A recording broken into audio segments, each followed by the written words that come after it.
ഈ വീട് പോയതാണോ? എന്റെ വീട് പോയില്ല. ഇന്നലെ ഭയങ്കര കടലായിരുന്നു. എന്റെ മരുമോളെ കെട്ടാൻ പോകുന്ന ചെറുക്കൻ്റെ വീട്ടിൽ മൊത്തം മേളിലോട്ട് ഇങ്ങനെ കടൽ കയറി സാധനങ്ങളെല്ലാം പറക്കി ഞങ്ങളെയൊക്കെ വീടിന്റെ ഓരോരോ വീടുകളിൽ കൊണ്ട് വെക്കുമായിരുന്നു. ഇന്നലെ രാത്രി മൊത്തം കടൽ കയറി നേരം സിനിമയിലെ കണക്കായിപ്പോയി. കടലിങ്ങനെ കയറി മരങ്ങളെല്ലാം കടലിലോട്ട് ഒലിച്ചു പോകുന്ന കണക്കായിപ്പോയി.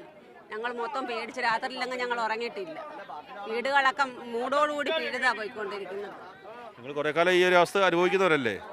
കാലം കൊണ്ട് അനുഭവിക്കാം, ഒരുപാട് കാലം കൊണ്ട്. ഞങ്ങൾ ഇപ്പോൾ ഒത്തിരി നാളുകളുണ്ട് ഇത് അനുഭവിച്ചുകൊണ്ടിരിക്കുന്നു. പറയുന്നു ഇങ്ങനെ മരുന്ന് നോക്കുന്നു പോകുന്നു, അല്ലാതെ ഒരു തീരുമാനം ഇതുവരെ ഉണ്ടായിട്ടില്ല.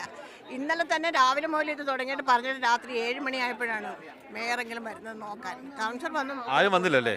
രാത്രി 7 മണിയായപ്പോൾ മേയർ വന്നപ്പോൾ ഞങ്ങൾ ചോദിച്ചു ഇതിപ്പോൾ ചത്തോ ഇല്ലയോ നോക്കാൻ വന്നതാണോ എന്ന് ചോദിച്ചപ്പോൾ അവർ പറഞ്ഞു അങ്ങനെ പറയരുത്, വയനാടോ എവിടെ പോയി. പക്ഷെ ഇവിടെ നിന്നൊക്കെ പോയി എവിടെ പോയി കിടന്നാൽ നമുക്ക് ജോലിക്ക് വരണമെങ്കിൽ വിടാം. കുഞ്ഞുങ്ങളെ കൊണ്ടുതന്നെ വാഹനമുള്ളവർ വണ്ടിയുള്ളവർ പോവും, അല്ലാത്തവരെന്ത് ചെയ്യും? അപ്പോൾ ജോലിക്ക് പോകണമെങ്കിൽ നമുക്ക് വിടാം. നമ്മൾ വീട്ടു ജോലി ചെയ്തും കടലുമായിട്ടാണെങ്കിലും അല്ലടിച്ചും ഒക്കെ നമ്മൾ ഉണ്ടാക്കിയതെല്ലാം കളഞ്ഞുകൊണ്ട് എവിടെയെങ്കിലും പോയി കിടയെന്ന് പറഞ്ഞാൽ അവിടെ പോയി കിടന്നാൽ ഇതൊക്കെ നമുക്ക് എന്ത് ചെയ്യാൻ പറ്റും? അങ്ങനെ പോയി കിടക്കാൻ പറ്റുമോ നമുക്ക്? ഇവരെ ഒരു തീരുമാനം ഉണ്ടാക്കാം.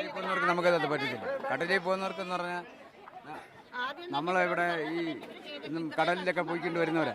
പാരാത്രി 1 മണിക്കൊന്നുമില്ല 2 മണിക്കൊന്നുമില്ല വരുമ്പോൾ ഇവിടെ വരുമ്പോൾ കടൽ കയറ്റം ഉണ്ടായി. ഇവിടെ ഒരുപാട് പേര് ഉറക്കൊഴിഞ്ഞ് ഇവിടെ നിൽപ്പുണ്ട്. അവരെ ഒന്നും കണ്ടില്ല കേട്ടില്ലെന്ന് ഒരുപാട് പേര് അങ്ങനെയൊക്കെ നടിച്ചിട്ടുണ്ട്. ഇവിടെ ആരും വന്നിട്ടില്ല. പിന്നെ ഈ ഇലക്ഷനായതുകൊണ്ട് കുറേ പേര് ഇവിടെ പറഞ്ഞു, അത്രേ ഉള്ളൂ. അത് ഇത് തന്നെയാണ് കുറേ കാലമായി ഇവിടുത്തെ ജനങ്ങൾ അനുഭവിക്കുന്ന ഒരു ദുരിതമാണ്.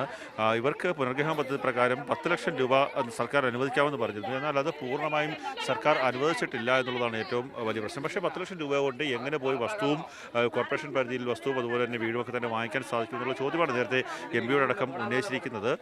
ഇവർ എല്ലാ കാലത്തും ഇങ്ങനെ ദുരിതത്തിലെ ഇവിടുത്തെ വിഷയങ്ങൾ, ഇവരുടെ ജീവിത പ്രശ്നങ്ങൾ അവർ നേരത്തെ സംസാരിച്ചത് കേട്ടില്ലേ? ഏതാണ്ട് സർക്കാർ ഇവിടുത്തെ ജനങ്ങൾക്ക് 10 ലക്ഷം രൂപ, അതായത് വാർത്ത വീടും കോൺക്രീറ്റ് ചെയ്ത വീടും അതുപോലെ തന്നെ വസ്തുവും വാങ്ങുന്നതിന് വേണ്ടി 10 ലക്ഷം രൂപ നൽകാമെന്ന് പറഞ്ഞിരുന്നു. പല ആൾക്കാർക്ക് പുനർഗ്രഹണ പദ്ധതി പ്രകാരം കുറച്ച് പൈസയൊക്കെ കിട്ടിയിട്ടുണ്ട്. എന്നാൽ ആ പൈസ പൂർണ്ണമായും കിട്ടാത്ത ആൾക്കാരാണ് ഇവിടെ ഇരിക്കുന്ന ഭൂരിപക്ഷം ആൾക്കാരുമുള്ളത്.